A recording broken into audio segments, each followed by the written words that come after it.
from APM, American Public Media. 20 minutes of reading a day paves the way to success. Use technology to your advantage. Educational apps and audiobooks can make reading more interactive and accessible. For more information, readjax.org.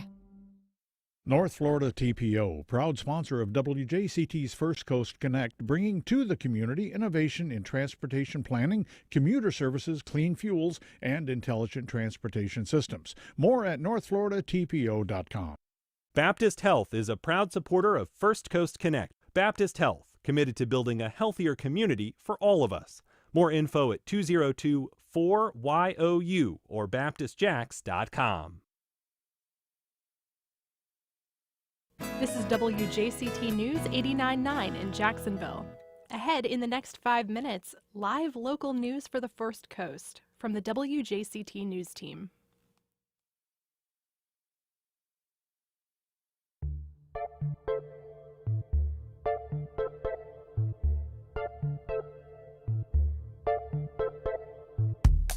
Good morning. I'm Al Emmerich in for Ann Schindler. On today's First Coast Connect, it's the biggest stories of the week.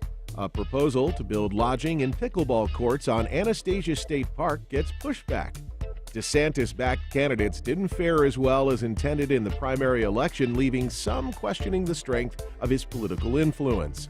A Jacksonville native leads the fundraising efforts to legalize marijuana, and former members of Douglas Anderson's leadership team are facing investigation. We'll talk about all that and more with our all-star panel on our Friday Week in Review. Then, multi-platinum artist and producer John Legend tells us the inspiration behind his upcoming album. It's all ahead this hour after the day's news. Live from NPR News in Washington, I'm Corva Coleman. Vice President Harris has accepted the presidential nomination at the Democratic National Convention in Chicago. She closed it last night by outlining her vision for governing, if elected. One highlight was reproductive rights. Harris asked why Republicans want to take the right to decide on abortion away from women. One must ask, why exactly is it that they don't trust women? Well, we trust women. Women. And when Congress passes a bill to restore reproductive freedom, as President of the United States, I will proudly sign it into law. No Palestinian Americans were given a speaking slot at the Democratic National Convention this week.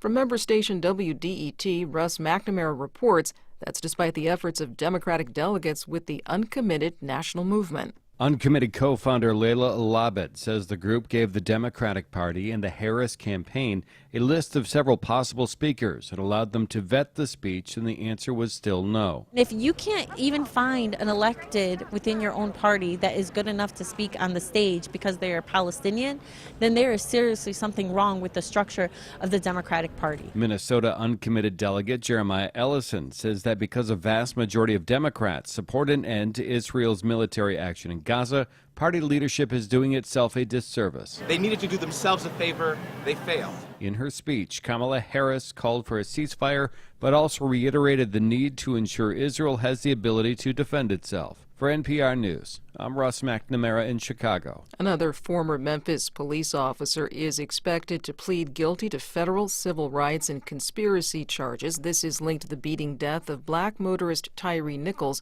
in January 2023.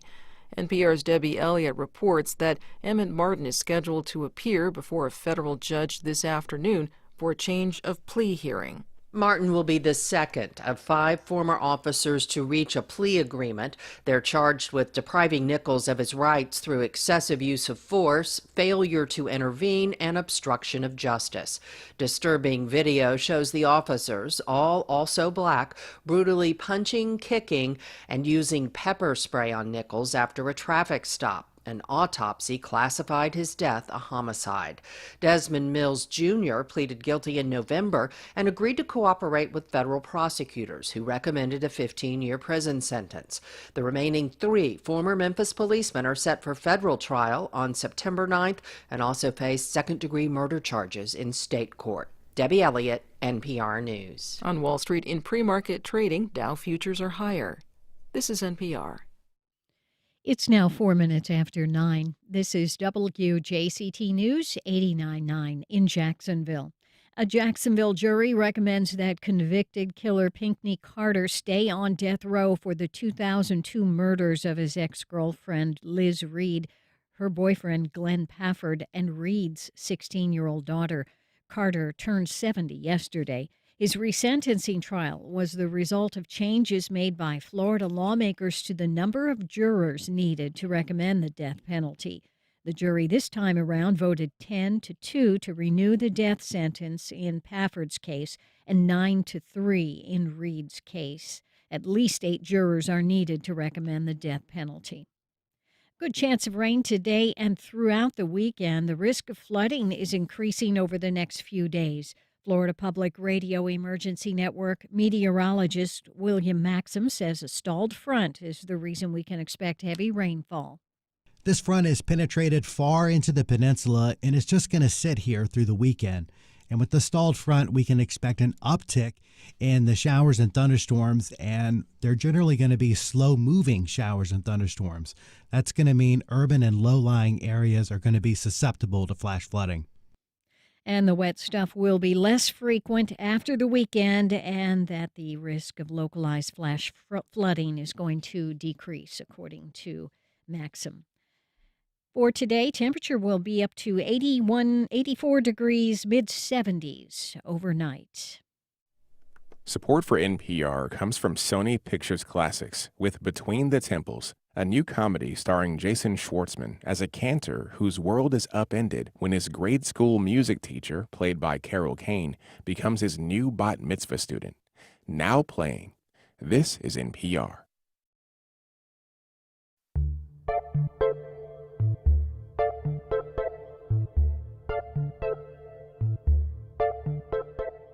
Support for First Coast Connect is provided in part by Baptist Health and North Florida TPO. Opinions expressed on the First Coast Connect Week in Review are those of our panelists and do not reflect the views of WJCT News 89.9. Good morning. I'm Al Emmerich, filling in for host Ann Schindler. It is Friday, which means it's time for our First Coast Week in Review. Among our topics today, we got some goodies. A Florida DEP plan to build infrastructure, including pickleball courts, golf, visitor lodging, all planned potentially in Anastasia State Park. Primary voters across the state rejected candidates backed by Governor DeSantis, raising some questions about the strength of his political influence and the future of his conservative agenda. We'll break that up for you. Amendment 3 will be on the ballot this November. It is the 5th attempt to legalize marijuana in the state, and a Jacksonville native and CEO of Trulieve, which is the largest medical e-marijuana dispensary and operator in Florida, is leading the fundraising efforts. We'll talk about that. And then finally, Duval County's school district confirms new internal investigations into a former principal and assistant principal at Douglas Anderson School of the Arts. To talk about all these issues and more, and who knows what else will come to the table today, because your voice will also be included as you call in and join us via social media, we have Noah Hertz, reporter with Jacksonville Today. Good morning, Noah. Good morning. Thanks for taking the Friday to join us today. Thanks for having me. You got it. Nate Monroe, Metro columnist with the Florida Times-Union. Hello, Nate. Hello. Love the tie-dye shirt today. Thanks. Wearing the pride, wearing the brand. Yep. And Maxwell investigates, reporter with News for Jax. Thank you. Thanks for having me. And to wrap it up here, Jack Webb, attorney, former president of Duval County City Council, and an all-around cool guy. Thanks for joining us, Jack. Thanks for having me back. You got it. So let's just jump right in with this talk about what's happening just south of Jacksonville and Duval County in St. Johns County. That is Anastasia Island. And so, Noah, the Florida Department of Environmental Protections plan to build infrastructure inside at least 9 Florida state parks, including Anastasia State Park. So this is a huge swath of 16 acres, right, on a peninsula on Anastasia Island across from Matanzas Bay, from downtown St. Augustine on the Atlantic coastal plain. So what infrastructure is being discussed? So I want to back up and start with, this was a shock announcement that came earlier this week in the run-up to the primary election.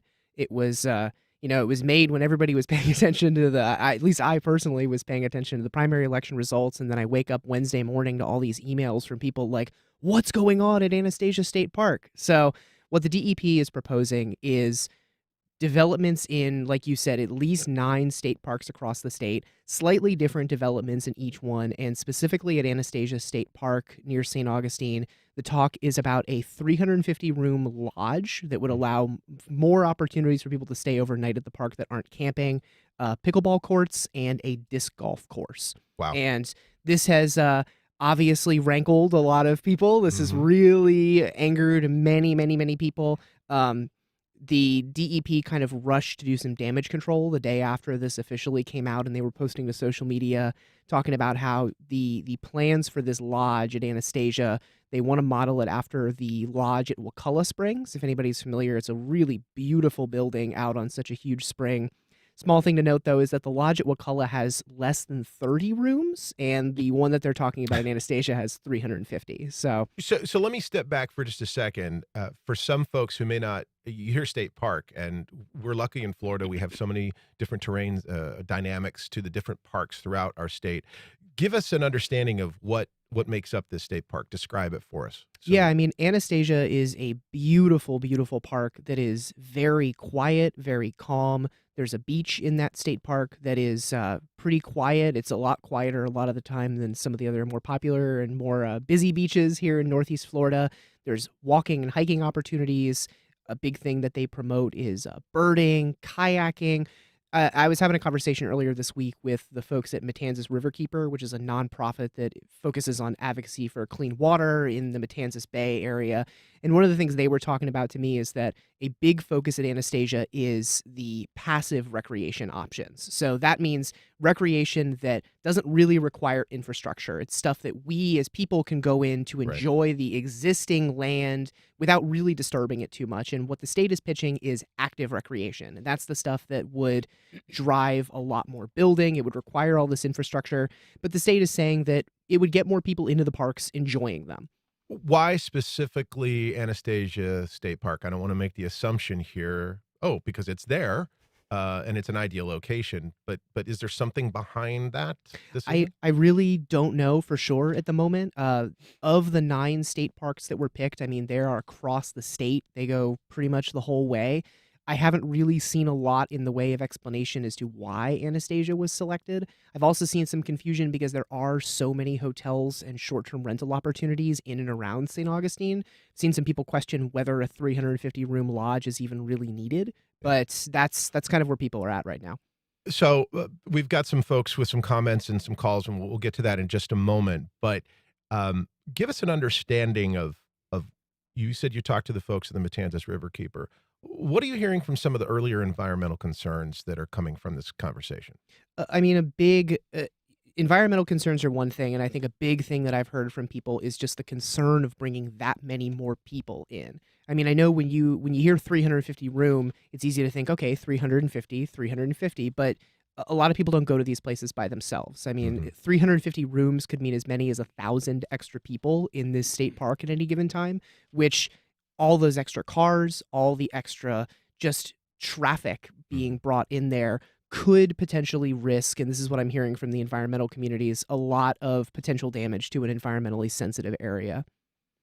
Let's just jump right in. The public's already got some thoughts and some sure questions. So we are going to jump over to Tom on the west side, who says, parks are our children's inheritance. Tom, welcome. What is your question today? Oh, exactly. I just wanted to make that statement that we need to preserve these parks for our children and not commodify or gentrify the properties to make them more palatable to people who really don't appreciate nature. Also, I've got to quibble with the dishonesty of calling a 350-room building a lodge. It's not a lodge, it's a hotel. And you can't put a hotel in a park. That's ridiculous. All right, Tom, thank you for that. So a lot there. And, you've got the development, you've got the growth mindset, you've got the parks. This idea of inheritance, what are you hearing in some of your earlier conversation with the public about some of that similar type of concern? The concern I've heard from the public along those lines is that the thing that drives people to this state park is how quiet it is, how separated it is from the hustle and bustle of St. Augustine. I mean, St. Augustine's a really busy area. And even I talked to a guy yesterday out at the park who lives all the way in Fleming Island, drives an hour from Clay County to Anastasia State Park once a week so that he can go surf out there in the sunrise. And the thing he told me is he was like, I come out here to get away from people. The idea of there being that many more people in the park kind of worries me. But I think it is worth noting that the state's argument here is that this would get me more people outside enjoying these parks. And whether you believe this is the optimal way to do that or not, I think it would technically, by definition, get more people outside playing pickleball in the state park, playing disc golf maybe. It's really coming down to whether this is the right way to do that and whether this risks damaging these environmental areas. I just got to tell you, as a pickleball player who gets constantly busted for being a pickleball player, to all the pickleball players out there, please call in. I want to know what you think. No, You're talking about an environmental impact. You're talking about a social impact, potential, obviously, economic impact. But this happens super fast. You first stated that up front. What's happening there? What do you think is behind, let's go get this speed? I can assume. From the conservation-minded folks who I've talked to, I think there's a little bit of concern that the DEP was trying to fast-track this, knowing how potentially unpopular it could be. I mean, I can't speak to that because I don't know for certain if that's what was on anybody's minds over at the DEP, but a lot of frustration has come from the fact, too, that the public's only real chance to weigh in on these plans so far is going to be at meetings that are going to be held next Tuesday. So if you live in the St. Augustine area and you want to voice your opinion about this, you got pretty much one chance right now, and it's going to be at a public meeting that some representatives from the DEP are going to host at First Coast Technical College at 3 p.m. next Tuesday. But these meetings are, far as I can tell, not really going to be broadcast online much, and the meetings about the plans at the various state parks are all going to happen simultaneously across the state. So you've got simultaneous meetings across the state. You've got during work hours, 3 p.m. on a Tuesday, and I've seen a lot of frustration of, well, who's going to be able to make it out to these meetings to really voice their opinions on this if it's such short notice? It's when most people are working. And geez, if you've got frustrations about multiple parks, you can't go to multiple meetings. A lot of buzz statewide about this. What is the early talk from any of the political arenas and the structure legally and in St. Johns County? There hasn't been too much talk about it in St. Johns County. I can tell you statewide, and I think this is going to get into what Nate's going to talk about today too, there has been some serious pushback from some really high-ranking lawmakers in Florida. Yesterday, Kathleen Pasadomo, the Senate president of the Florida legislature, came out in strong opposition against this plan, said that she thinks it should be halted immediately. And it's been a pretty big about face to see all of these folks just, come out and really stand for conservation in Florida, even if it goes against what the governor's office really wants. How these processes, when you're going to alter a management plan, are supposed to go. This is just a dishonest bum's rush. I'm very upset at you're violating a covenant with the people. These parks belong to Floridians, not to tourists. And I think it violates a covenant with the people and the money sources, the original intent for preserving these parklands. I'm thinking back to the surplus lands effort many years ago when it turned out that the state was looking to sell properties that they didn't own, that were purchased with federal funds, that were subject to conservation easement, and hadn't even looked into those details until commenters brought it up. That this should not be rammed through in the way that it's being done now. Thank you for that. And we're going to be jumping here shortly to our next topic. But just a closing thought, like what's next, just in a couple of quick seconds? I think it remains to be seen really what the next step is. I feel like as opposition continues to mount against this, it's going to be really interesting to see whether the governor's office and the DEP changes their mind on this, knowing that if the legislature is against it, it might hit some serious roadblocks. But like I said, if this is something that you've got really strong feelings about, you got a chance next week. There's more information on our website, jaxtoday.org, with info about where that meeting's going to be, what time it's going to be, and yeah, let people know what your thoughts are about this. All right. Actually, we're going to bump to one more call real quick. And it was a fake out right there for you. So you're still hanging in there with us. We're going to go to Mark in St. Augustine, feeling the local vibe. Mark, what is your question for us today?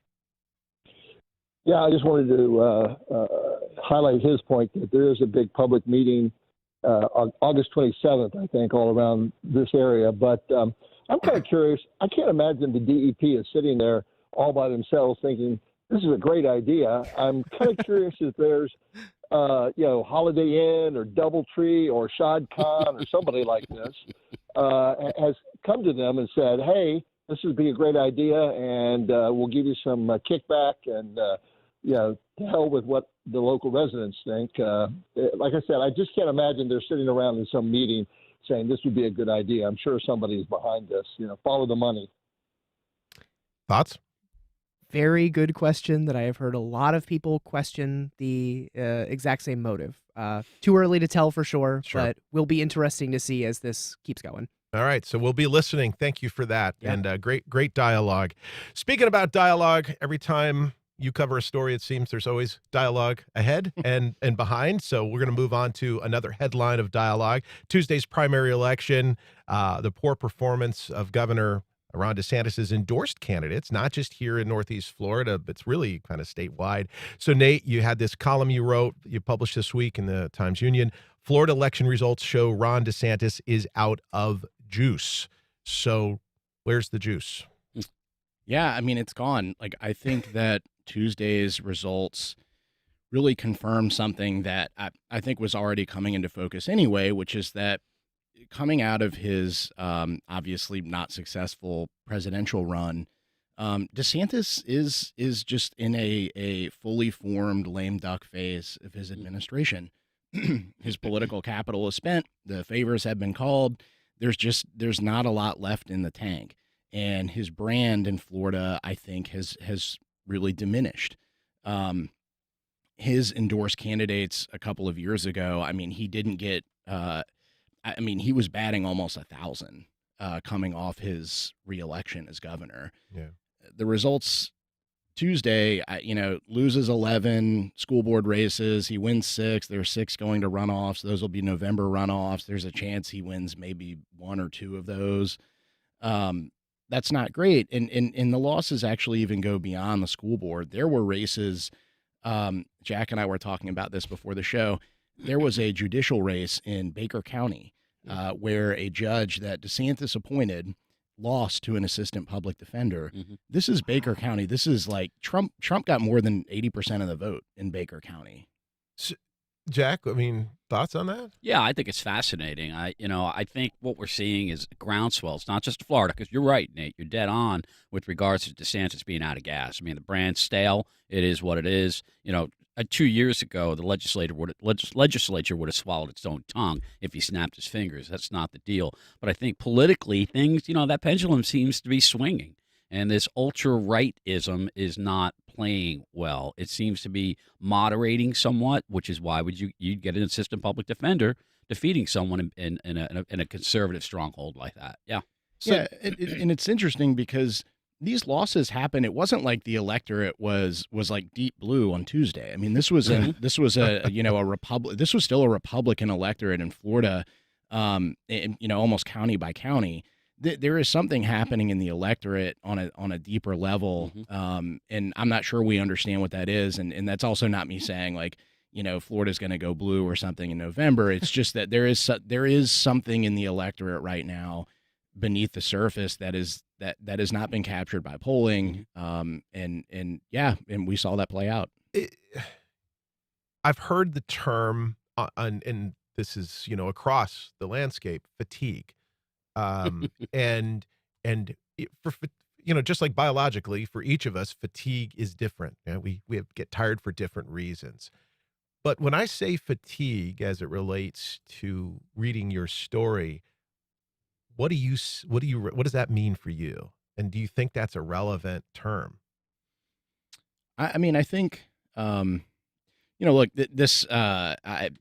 people will read that or did read that as, a stinging criticism of the governor, which is certainly true. But there is a perfectly kind of fair reading, which is that, look, I mean, this being the governor for 6, 7, 8 years is a long time. Everyone's brand is going to get stale.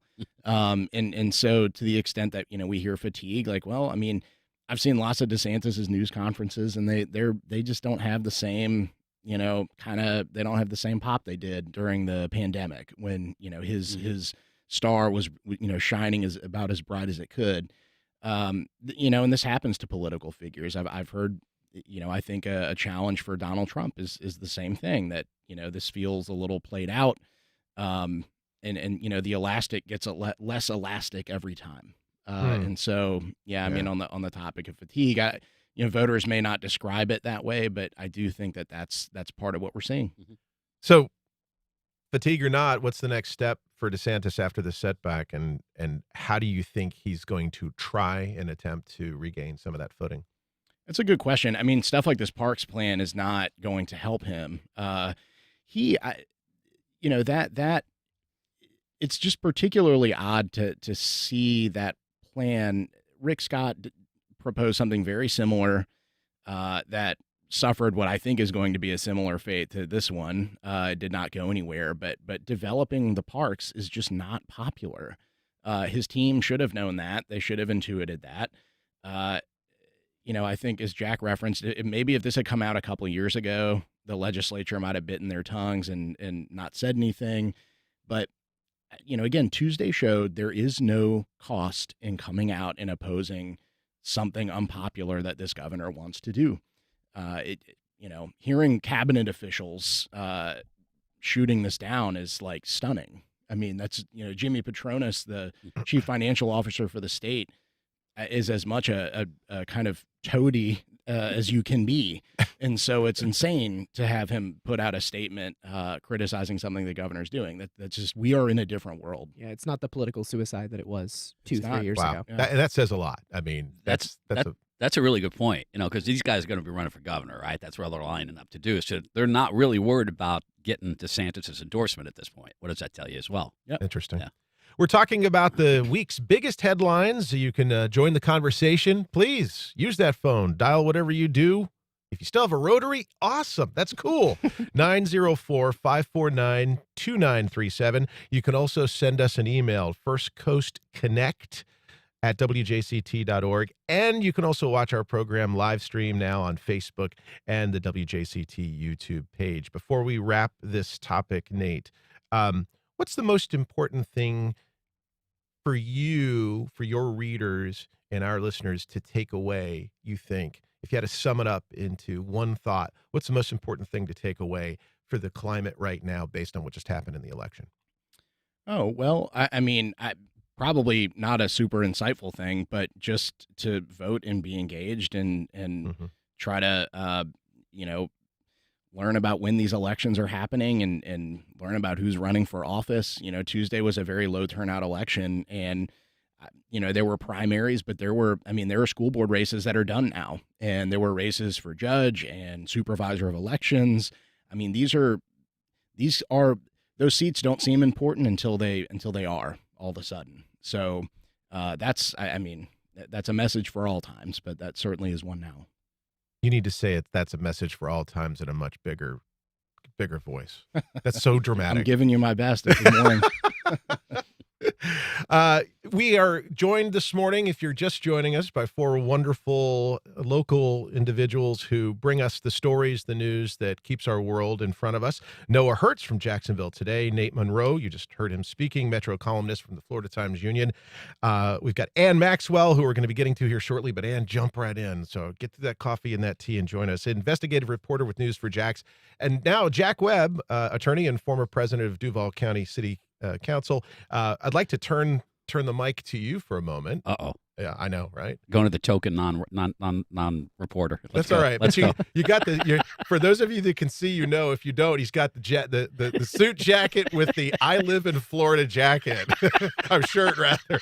I mean, that thing is so Florida. There's an orange coming out of your head. Absolutely. Well, so the issue I want to talk about now, there's going to be facing in the polls this time in November. Amendment 3 is one of several amendments voters will be deciding on in November, titled Recreational Marijuana. And if passed, the amendment would allow adults 21 and older to purchase and possess recreational marijuana. So what do we know so far? Mayor Deegan has come out in support. Jacksonville Sheriff T.K. Waters has stated he will actually increase DUI patrols if the amendment is passed. And then someone with some real skin in the game, our local Jacksonville resident and native, Kim Rivers, who is CEO of the marijuana dispensary True Leaf, she's put $65 million to get this measure passed. So, Jack, what makes this fifth attempt to do this so different from previous attempts? I think it's a movement across the country that's growing legs. Number one, there's a lot of money being put into it.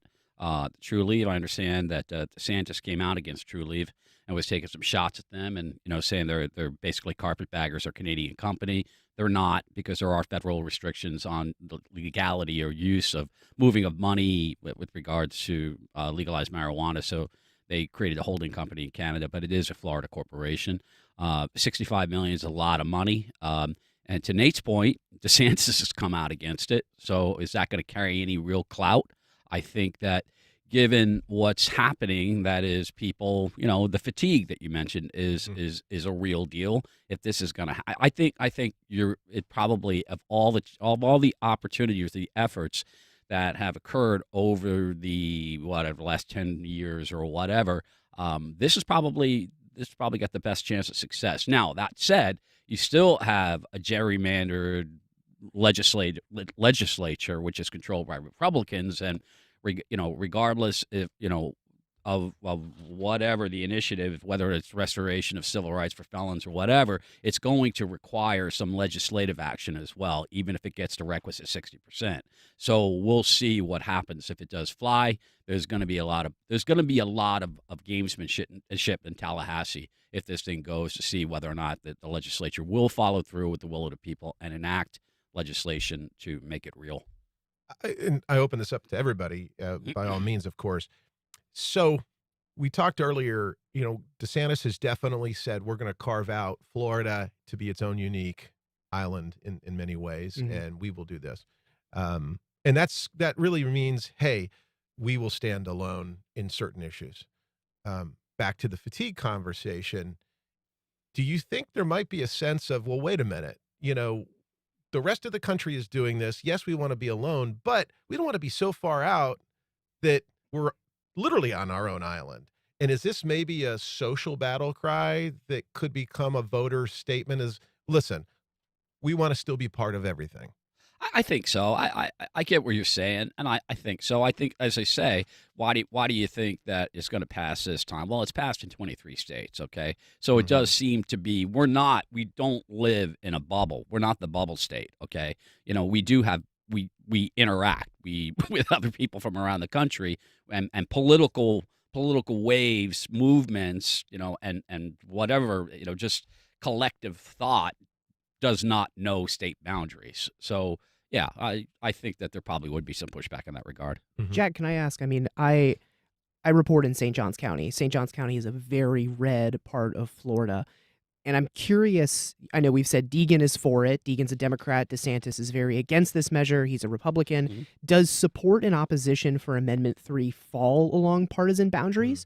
I mean, I know one phenomenon I see a lot of people point out in Florida is, you can have a 2022 red wave where it's conservative candidates winning across the country, but ballot amendments and ballot measures that are typically perceived as more left-leaning, more Democrat-leaning, still get really good support. Like, where is the support on this? I don't think it does. I don't think it drops. I don't think it goes down party affiliation at this point. I mean, because, again, the more right you get, you ultimately bump up again. You meet some libertarians out there on the far right. So what do you think a libertarian is going to say? Well, the government shouldn't be telling me if I can smoke weed or not. A lot of libertarians probably already smoking it in any event, recreationally. But hey, that's cool. But yeah. So I don't think it does. I think you've seen other measures, ballot measures, that don't necessarily reflect that we are supposedly a deep red state, at least if you look at the legislature. So, Jack, let's kind of break this down. What are the key arguments, both for and against Amendment 3? I think TK Waters he doesn't like the smell of marijuana. Okay, and I can't really blame him for that. Yeah, a lot of people don't. Yeah. But no, I believe that there are long-term social implications that opponents would raise. Again, once the horse is out of the barn, then how do you get it back in? Has it been successful in other states? Has it been successful in Colorado? Has it created crime issues? These are good questions to ask. And so I would think that that's a lot of the opposition. And then there's the political side of it as well. I see that Jacksonville Kennel Club or whatever there's a lot of money is lining up that is more political. I think in that the certain opponents have supported the governor's opposed to it, so that money will come into the side of the governor.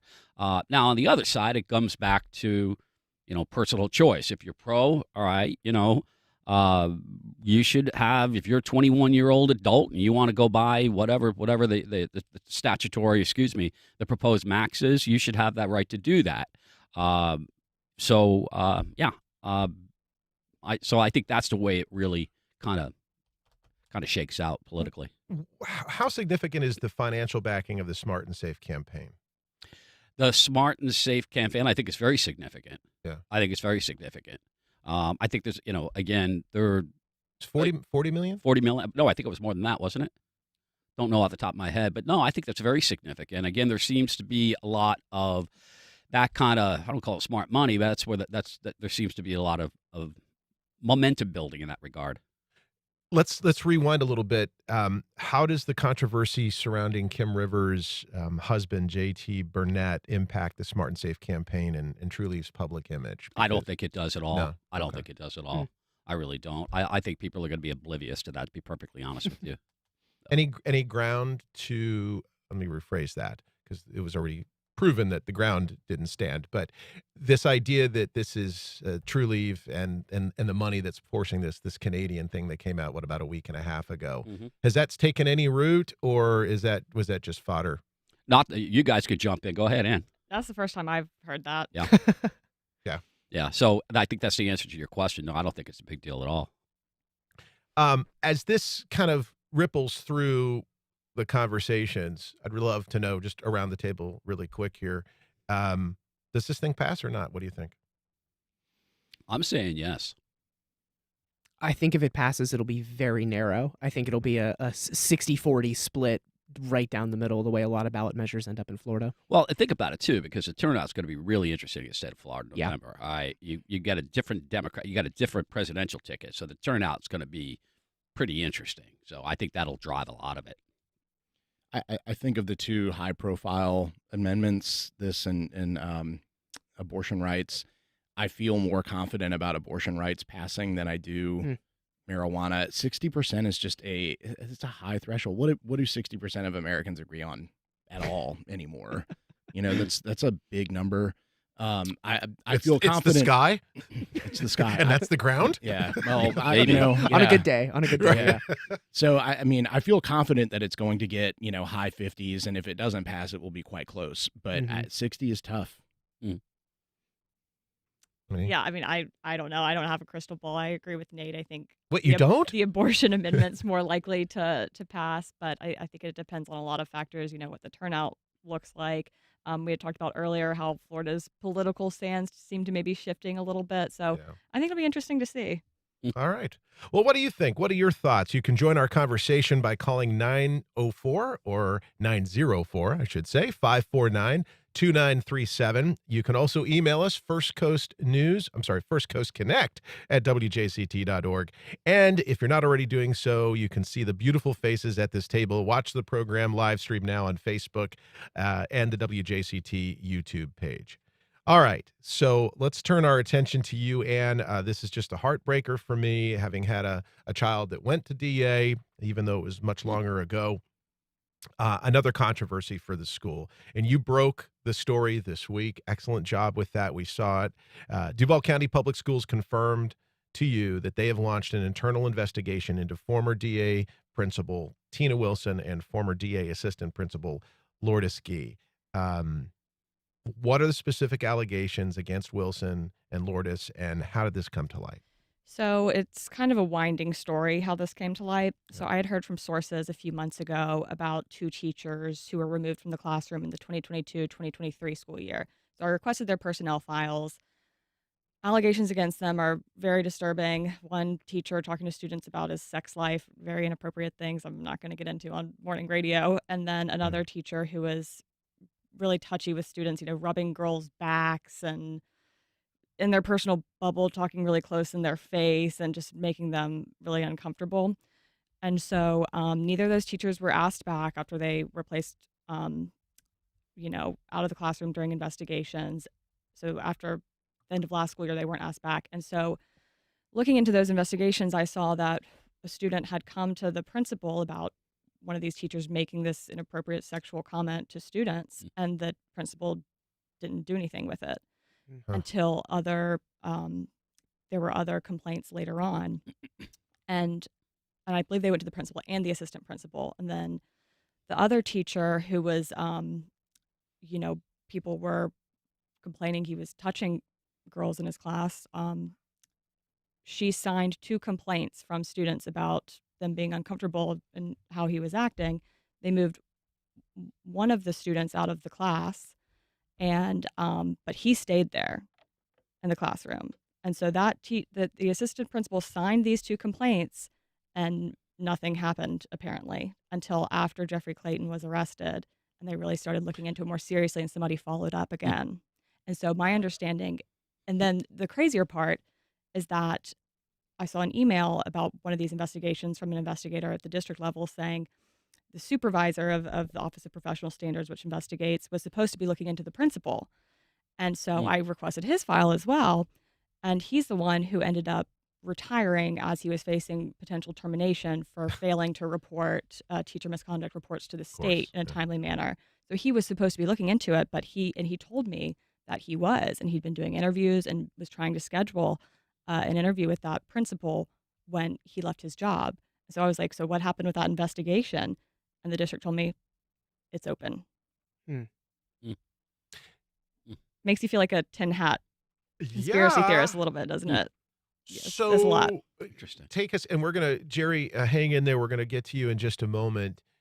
Caller on the line. But just a rewind and a reset. This isn't the first of the allegations. The initial allegations, just kind of the highlight of that. You're talking about Jeffrey Clayton. Yeah, That's what really started this all. He was a music teacher at the school for 20 years or so.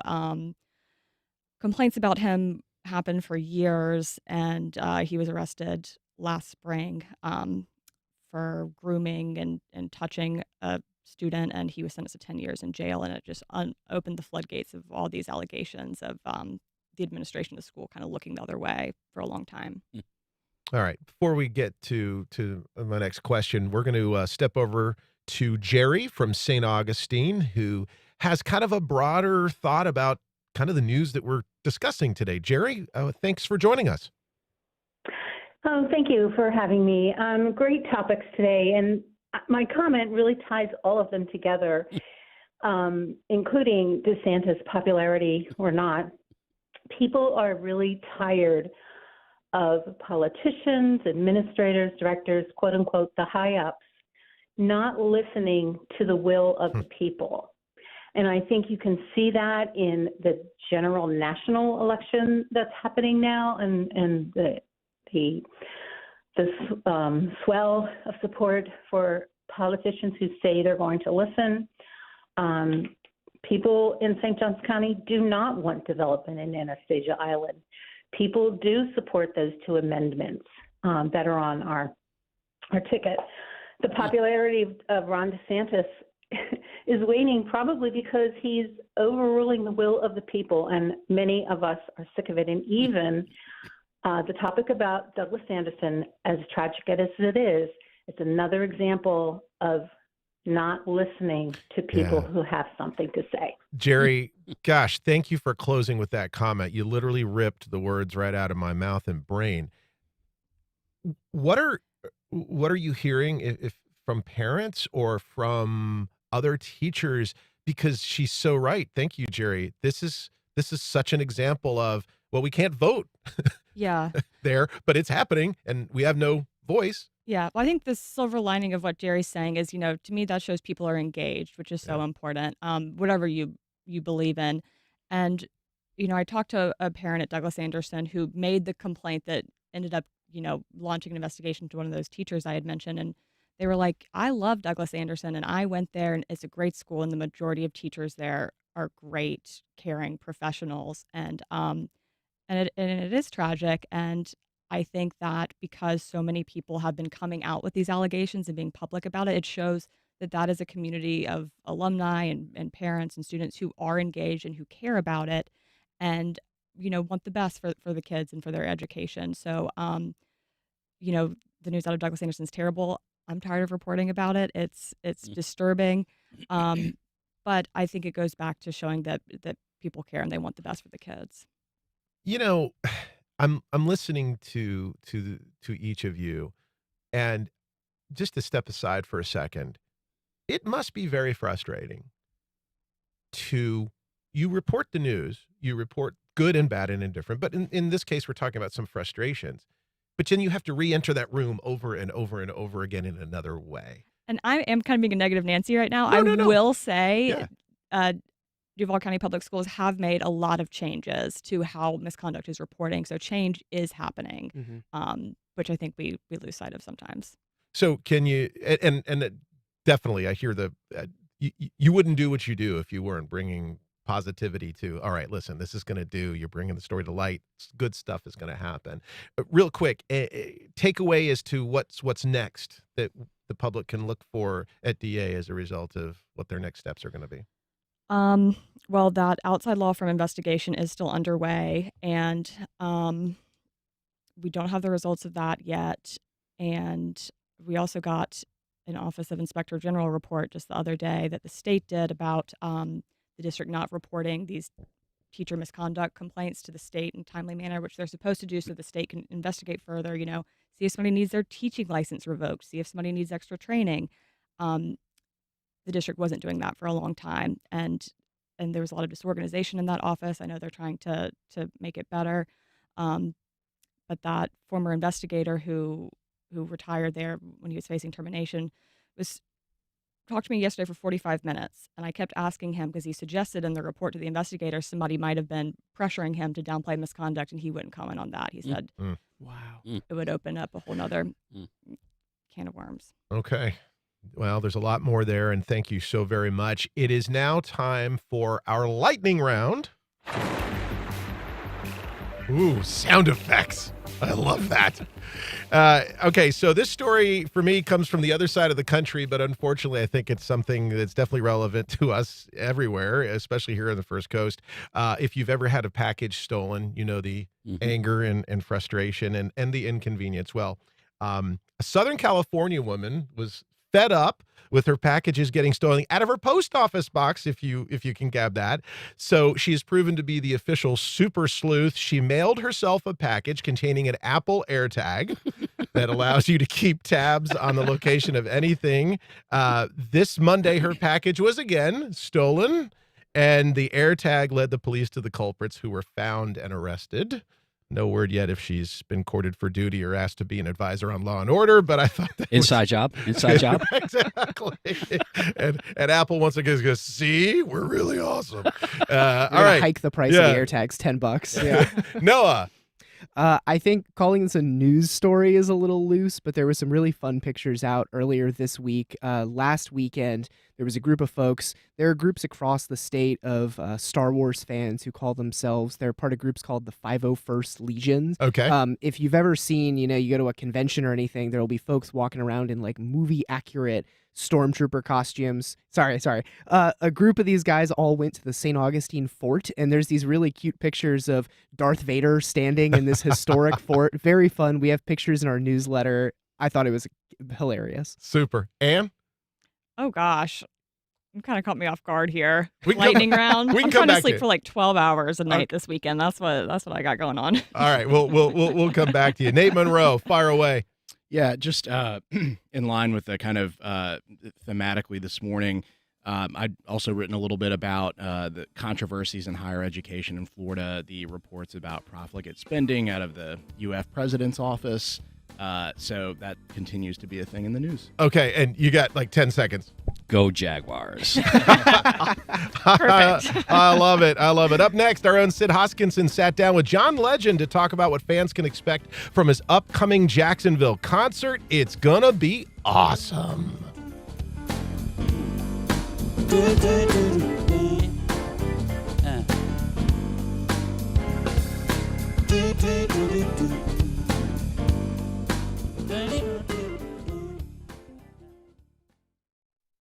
North Florida TPO, proud sponsor of WJCT's First Coast Connect, bringing to the community innovation in transportation planning, commuter services, clean fuels, and intelligent transportation systems. More at northfloridatpo.com.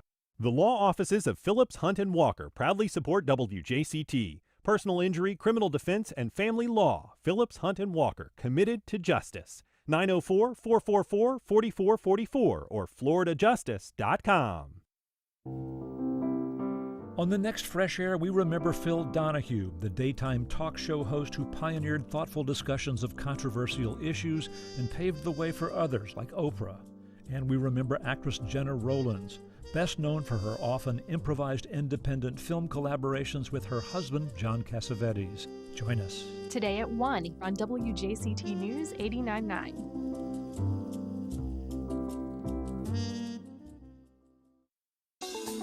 On the next Florida Roundup, the primary this week may be the last nonpartisan election for school boards in Florida. Governor DeSantis and the Florida Democratic Party have publicly backed candidates, and in November, voters will decide whether or not to allow political party labels for school board candidates. Would political party labels bring transparency to school boards or encourage more partisan politics? Email us, radio@thefloridaroundup.org. I'm Tom Hudson. Then join us Friday noon until 1. Kamala Harris delivers her message. The former First Lady delivers hers. Who's going to tell him that the job he's currently seeking might just be one of those black jobs? How are the Democrats now feeling about their chances in November after their convention in Chicago? That and all the biggest stories from around the country this week on the Friday News Roundup. Next time on 1A. Today starting at 10 on WJCT News 89.9. Popular coach on NBC's The Voice. He's also one of only 19 people in the elite EGOT club. Over the course of 2 decades, he's amassed 3 Emmys, 12 Grammys, a Golden Globe, an Oscar, and a Tony. John Legend's latest record, My Favorite Dream, drops next Friday, August 30th. He joins us now ahead of his upcoming concert at Daly's Place tomorrow. Hi, John. Thanks for being here. Thank you for having me. How are you? Good, good. Wanted to talk to you about your latest collection of songs. They're being released next Friday. And how does this record differ from your previous releases? Well, my new album is actually an album for children and families. It's an album called My Favorite Dream. It has lots of sing-alongs and lullabies.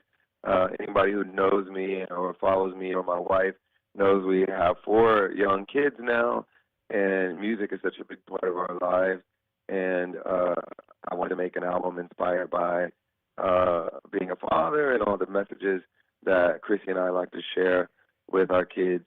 And I wanted to do it through music. So I wrote 9 original songs for the album and then covered a few classics too. I've listened to, what is it, LOVE? That's wonderful. Yes, LOVE is out now. That's the new single. And then a week from now, the whole album comes out. So the album features 3 cover songs inspired by Fisher-Price toys. What toys and what songs? Well, you know, the whole reason this ball got rolling was when Chrissy encouraged me to try to learn one of the songs on our daughter's Fisher-Price Tick and Play toy. It's a song called Maybe, the Purple Monkey song. And when she posted me playing it on the piano at our house, she posted on her Instagram. Then you could swing by to me. Maybe you could be a little bird with polka dot wings, and you could fly to the sea. Then you could fly back to me over the ocean.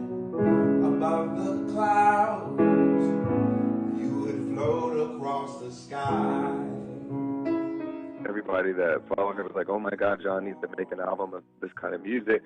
And, you know, anybody who's had young kids, they're always looking for the children's music to play for their kids. So we were getting a lot of encouragement from our fans and followers to do something like this. And then Fisher-Price reached out and was like, hey, do you want to partner up and do something with some of the songs from our toys? And I was like, yeah, that'd be fun, but I think I also want to make some original songs too. So I ended up making the whole album of original songs in addition to covering a few of the Fisher-Price songs. Is there any one song that is your favorite on this album? Well, LOVE is the first single for a reason. I really love it, and it's a great introduction to the album. But there are a couple others that I love a lot. One of them is called Always Come Back. Any parents who have to leave their kids either just for work for the day or to travel for work, you know, sometimes the kids get upset and worried. You tell them that you'll always come back, and it's a message we tell our kids all the time, and especially with me traveling for work a lot. You know, it's one of the things I like to remind them is that I'm going to come back. And this song is really comforting for my kids. I play it for them now, and it means a lot for them to hear that from me. And what a great segue into my last question, which is you have several tour dates lined up. What can audiences expect from these upcoming performances? Well, the tour I'm doing right now is really cool. It's not really related to the children's album, but it's something I've been doing for like the last 18 months or so, and it's a storytelling show. It's called An Evening with John Legend, Songs and Stories, and I really talk about my entire journey and play some of the songs that have meant a lot to my journey, and then I talk about some of the ups and downs and challenges that I've faced growing up in my family and also throughout my career. I'm excited for people to see the show. Like I said, it's really different for me.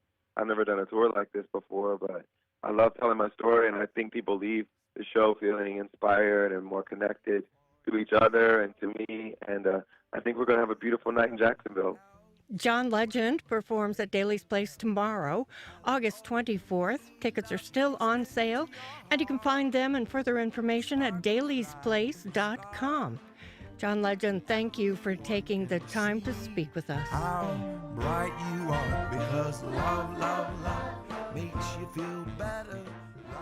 That was Sid Hoskinson speaking with the man, the myth, John Legend. I am officially fully jealous of you, Sid.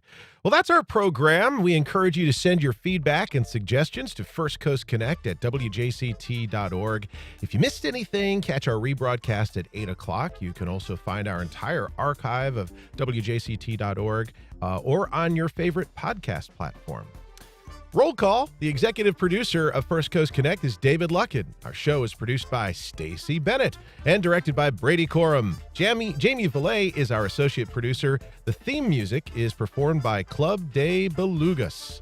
Join Ann Schindler Monday as she looks back at the tragic mass shooting that shook our community.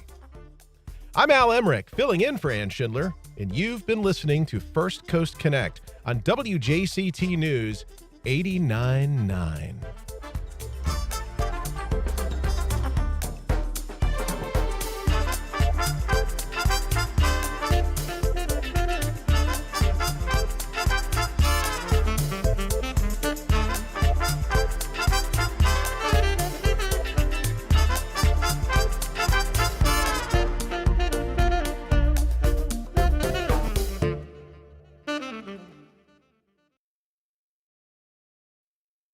Support for First Coast Connect is provided in part by Baptist Health and North Florida TPO.